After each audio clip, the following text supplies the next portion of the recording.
오늘이 7월 19일이죠. 벌써 7월 19일 라이브 326번째 시작하도록 하겠습니다. 오늘은 이제 그 고물가, 고금리, 고환율 뭐 요즘 3고라고 하는데 스태그플레이션. 야, 이거 진짜 뭐 물가도 올라, 금리도 올라, 거기다가 이제 경제 상황은 더 악화되고, 그다음 환율까지 이제 지금 1,300원 어저께는 조금 떨어진 것 같았는데, 뭐 1,300 한 30원까지 올라간 것 같아요. 최고치를 찍었다가 이제 살짝 떨어지긴 했는데, 어찌됐든 뭐 1,300원대가 되다 보니까, 이거 이제 점점 우리나라, 대한민국 경제가 어려워지는 거 아니야라는 전망도 많이 나오고요. 뭐 그런 정부 대책들도 지금 뭐 하나둘씩 나오고 있긴 하지만, 그래서 제가 경매 물건, 뭐 MPL하고 경매하고 뗄래야 뗄 수가 없기 때문에, 그래서 경매 물건을 제가 이제 요즘 들어 더 많은 시간을 할애해서 유심히 많이 보다 보니까, 이게 이제 MPL로 가는 게 정답일 것 같다라는 생각을 하고요.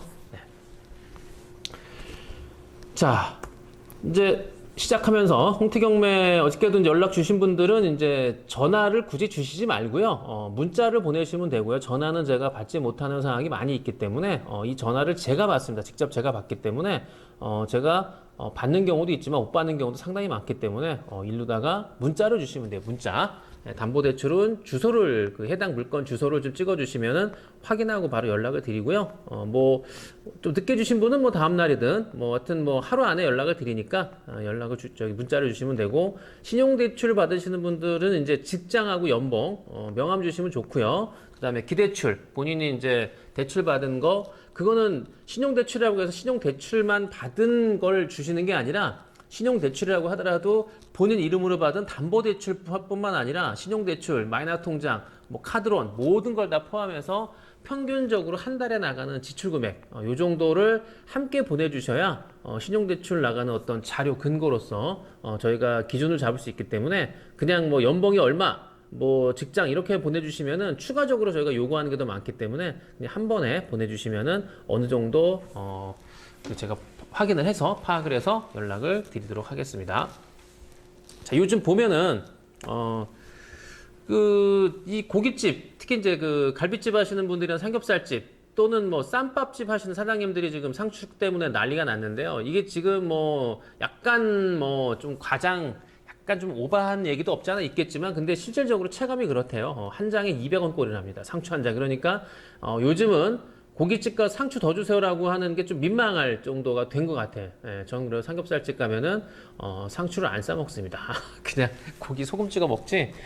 굳이. 그리고 상추가 이게 씻고 나서 이게 바로 냉온 보관한 다음에 진짜 빠른 시간에 먹지 않으면 세균 번식이 상당하더라고요. 그래서 제가 그 기사를 뉴스를 본 다음에 상추나 깻잎을 먹으려고 하면 그 속에 그 세균이 눈에 보이는 것 같아 갖고 상추 못 사 먹겠더라고요. 그래서 이제 어쨌든 뭐 저는 상추를 안 싸 먹고 깻잎은 안 싸 먹는데, 지금 이제 고깃집 하시는 분들은 상추 한 장에 거의 뭐 200원 꼴로다가 하다 보니까, 이게 뭐 이 상추 더 달라는 분 계시면은 진짜 이게 어떻게 보면 삼겹살 파는 것보다 삼겹살 팔아서 상추 사다가 손님들한테 주게 되는 격이 되다 보니 지금 문제가 좀 심각해지고 있다, 물가가. 거기다가 전세대출 금리가 6%를 찍었다고 이제 기사가 나왔고요. 그 다음에 가계대출 금리가 이거 머지않아 아마 올해 8% 이상 갈 거다라고 좀 예측을 하고 있고요. 지금 뭐 미국 그 연준에서 올리는 그 기준금리도 그렇고 우리나라도 따라가기 때문에, 이건 뭐 지금 8%라는 게 그냥 과장된 표현이 아니라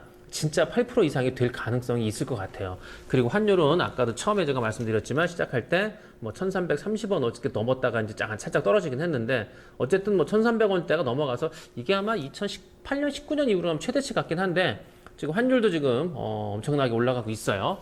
지금 그래서 미국이 달러가 진짜 말 그대로 그냥 세계 중심이 뭐 점점 더 되는 것 같다, 뭐 이런 기사도 본 것 같은데, 제가 이러면서 경매 예정 물건을 살펴보니까 예정 물건이 28,000건 있더라고요. 지금 진행 건수는 한 10,000건 되는데, 그러니까 경매가 진행되는 뭐 한 2달 정도, 보통 오늘부터 시작하면은 한 9월 한 20일 정도까지니까 한 2달 정도 이제 경매 건수가 지지 옥션에 이제 표시가 돼서 앞으로 오늘 기준으로 한 2달 정도. 근데 평균 뭐 적을 때는 진짜 7,000건 이하로 떨어질 때도 있었는데, 지금은 이제 평균 한 10,000건이 넘어가고 있고요. 근데 증가한 거는 예정 물건이 증가했어요. 경매 예정. 그러니까 신청 건수가 많아졌다는 얘기겠죠. 물론 뭐 코로나 때문에 적체돼 있던 것이 이제 지금 막 나오면서 늘어난 경우도 뭐 감안해야 되겠지만 어찌 됐든 경매 예정 물건이 늘어나고 있는 건 사실이다. 특히 주택들 담보대출 받아서 이자 감당이 안 돼서 경매로 신청되는 건수가 많아지고 있다. 그리고 지식산업센터라는 거는 이게 이제 아파트형 공장이잖아요. 아파트형 공장이 이제 지산인데 요거 같은 경우가 지금 역대 한 5년 정도를 거슬러 올라가 볼 때 지금 경매 진행 건수가 최다입니다. 그러니까 이게 무슨 소리냐? 사업하는 분들이 어려워지다 보니까 결국에는 도산하는 사태가 많아진다. 그걸 뭐 빗대어 볼 수 있겠죠. 그래서 지금 전체적인 거는 지금 뭐 상황이 어렵다라는 게 뭐 지금 현실이겠죠. 예. 근데 이제 정부에서는 B2 탕감이다 해갖고 뭐 2030 젊은 세대들이 만약에 빚을 내가지고 뭐 코인을 하거나 주식을 하는 경우에 뭐 그 빚을 탕감해 주겠다라는 뭐 도덕적의 지금 모럴 해저드라고 하는데 이게 뭐 좀 이런 거 아니냐. 어떻게 뭐 빚 내가지고 코인 한 거를 갖고 나라에서 정부에서 다 그런 걸 보상해주고 변상해준다는 것 자체가 이게 말이 되느냐. 요 비슷한 케이스가 딱 20년 전에 그때 카드 대란 때 있었어요. 카드 대란 때. 그때 신용카드가 남발되면서 뭐 미성년자한테도 발급해주고 대학생이고 뭐 그냥 카드 쓰면서 진짜 말 그대로 그냥 돌려막기. 지금은 돌려막기가 거의 불가능하긴 한데, 물론 지금도 뭐 돌려막기를 하면 할 수 있겠지만, 그때는 이제 뭐 제가 기억으로는 지금은 카드사끼리 다 공유가 되다 보니까 하나 카드가 연체가 되면은 뭐 한 개의 카드가 다른 것도 줄줄이 이제 못 쓰게 되는데 이때만 하더라도 카드 하나가 연체가 돼도 다른 카드엔 영향을 아직 받지는 않았어요. 그 연계가 안 됐기 때문에 그래서 뭐 그냥 카드 돌려막기가 지금보다는 더 아마 좀 수월하게 횡행했었던 것 같은데 어쨌든 이때도 아마 그때 정부 대책에서 뭐 무슨 뭘 만들어서 그때도 뭐 기금 형식으로 뭘 만들어 갖고 정부에서 뭐 이자 탕감해주고 뭐 심지어는 원금도 탕감해주고 막 그때 그랬어요. 그때도 그래서 정부에서 무슨 뭘 더 만들어 가지고 뭐 모든 빚을 그쪽으로 정부가 다 이관해 오고 이관해 올 때 이제 채무자한테는 이자부터 그냥 원금 일부까지 막 탕감해주고 그래서 요거만 갚아라. 정말 최저 이자로 뭐 이런 식으로 해서 정말 구제책을 만들었던 때가 아마 2002년도로 저는 기억을 하고 있는데 어찌됐든지 간에 지금도 그때하고 뭐 양상은 틀리지는 않은 것 같아요. 지금은 이제 어떤 카드를 쓴다는 것보다 빚을 내서 주식, 코인 때문에 이제 조금 어려워진 분들이 많이 있다 보니까 이런 대책이 나온 것 같은데 어쨌든 현재 지금 대출 금리는 뭐 한 7% 정도까지는 이제 곧 올라갈 거라고 하는데 지금 예상하기가 대출 금리가 7%가 되면은 이제 190만 명 정도 가까이 되는 사람들이 거의 채무 불능 상태가 오지 않겠느냐. 이렇게 이제 예상을 하고 있고요.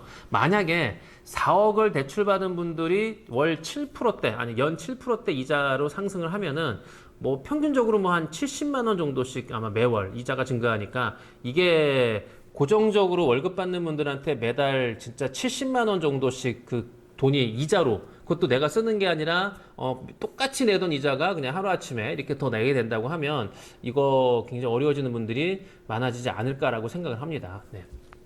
그래서 오늘의 핵심을 지금 말씀드리려고 하는 거고 핵심은 이겁니다. 제가 경매 물건을 여러분들도 그렇고 저도 그렇고 여러분도 아니 뭐 저도 그런 게 아니라 검색을 하시다 보면 이런 걸 많이 봤을 거예요.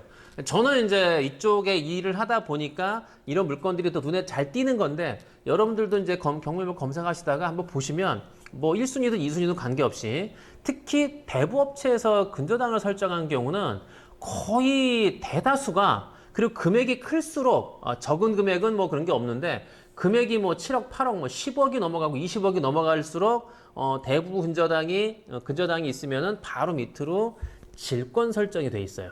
질권은 저축은행 캐피탈 특히 이렇게 많이 돼 있는데 그러면은 12억 질권 이자를 만약에 이제 홍티경매가 제가 12억을 뭐 대출 받아가지고 12억에 뭐 예를 들어 7% 되니까 7%의 이제 질권 대출 이자를 빌려와서 그다음에 제가 대출이 나간다고 할 때 제가 빌려온 그 저축은행 캐피탈에다가는 월 700만 원씩을 줘야 돼요. 7%면은 연. 예. 그런데 생각해 보세요. 이게 여러분들 홍티경매하고 우리 질권투자 회원들, 홍티경매 투자 회원들하고는 서로 간에 이제 약속이 돼 있고 뭐 그렇게 다 뭐 서로 간에 얘기가 된 거기 때문에 채무자가 이자를 연체한다고 하더라도 홍티 경매에서 그 이자를 미리 주진 않죠. 같이 우리는 손잡고 가자.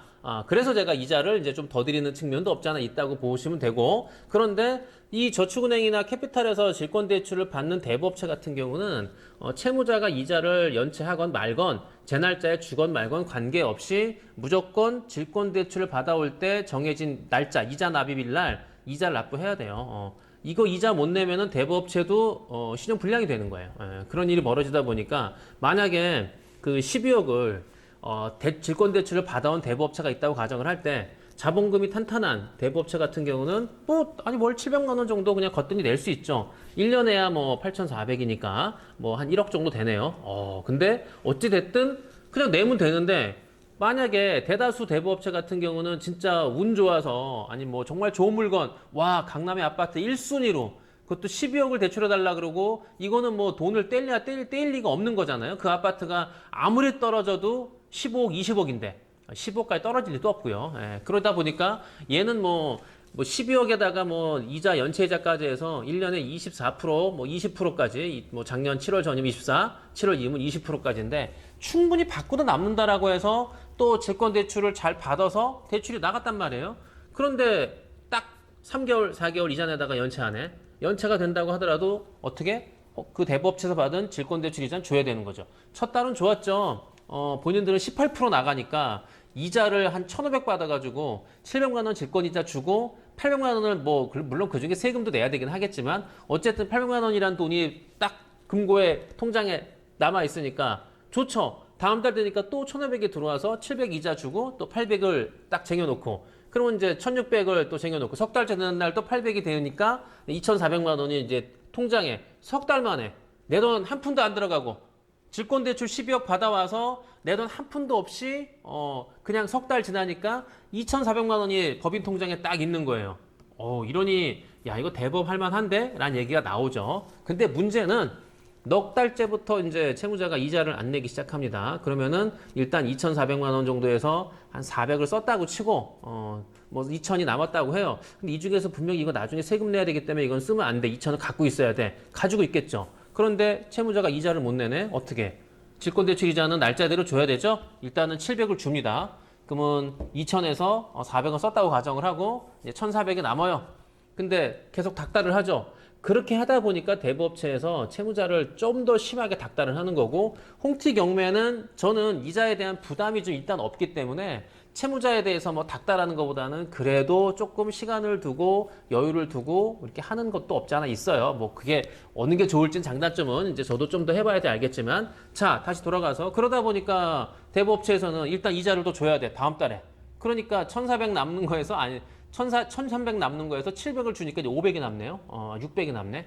그러니까 이제 걱정이죠. 이제 석 달 이제 앞으로 3개월째 연체가 되는 순간은 경매를 넣어야 되는데 그 경매를 넣는 게 문제가 아니라 경매를 넣고 난 이후부터 질권대출 이자는 그래도 계속 줘야 되기 때문에 이렇게 하다 보니까 대부업체도 힘이 드는 게 사실이에요. 자, 이런 얘기입니다. 그래서 제가 몇몇 업체한테 컨택을 해봤을 때 반응이 나쁘지 않았습니다. 그래서 이제 이것도 제가 조만간에 또 공지 올려서 여러분들한테 질권 투자 제가 신청 받을 텐데 이분들한테 뭐 더도 말고 뭐 제가 싸게 팔아라 말아라 그렇게 얘기할 필요도 없고요. 그냥 우리도 이쪽도 어쨌든 뭐 어려운 데니까 같은 업종끼리 뭐 제가 다른 대부업체 등쳐먹고 살 수는 없으니까 그러니까 2개월 정도나 뭐 안 되면 뭐 1개월 반? 이 정도만 저렴하게 해달라. 한 2개월 이자만 돼도 거의 3%거든요. 그러니까 3%만 적게 싸게 사온다고 해도 상당하니까 1개월만 싸게 1개월 분만 탕감 받고서 우리가 1개월 분만 더 싸게 우리가 매수해와도 거의 뭐 1.5% 가까이를 싸게 사오는 거기 때문에 그래서 저는 생각해 볼 때 대부업체한테 2개월만 좀 빼줘. 안 되면 1개월 반이라도 요 정도까지 해서 협의가 된다고 하면은 충분히 이거 경매에 들어가서 낙찰까지 해서 1년 잡고 1년에 20% 이상 수익은 충분히 나올 수 있겠다라고 생각을 갖는 거고 제가 사실 더 욕심을 냈거든요. 더 욕심을 냈는데 무리하게 큰 욕심을 내는 것보다 이렇게 20% 정도 이상 되는 물건에 집중을 해서 수익을 기대하는 게 낫지 않을까라고 생각을 하는 겁니다.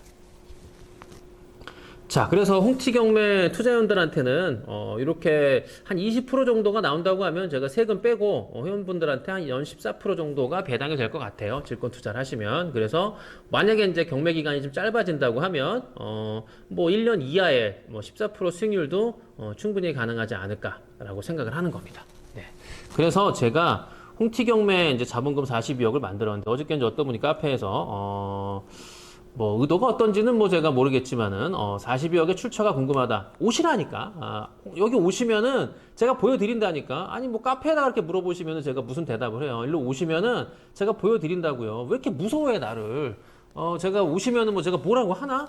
그냥 홍티경매를 찾아오세요. 찾아오셔갖고 오시면 제가 상담료도 안 받을 테니까 오셔가지고 제 얼굴 보고 얘기를 하시면은 제가 보여드릴게요. 제가 집 팔고 산 팔고 논 팔고 밥 팔고 해서 만든 돈 그리고 제가 또 대출 받아서 넣은 돈 다 보여드릴 테니까 오시면 됩니다. 자, 제가 왜 42억을 만들었냐면 무리해서까지 만든 이유는요.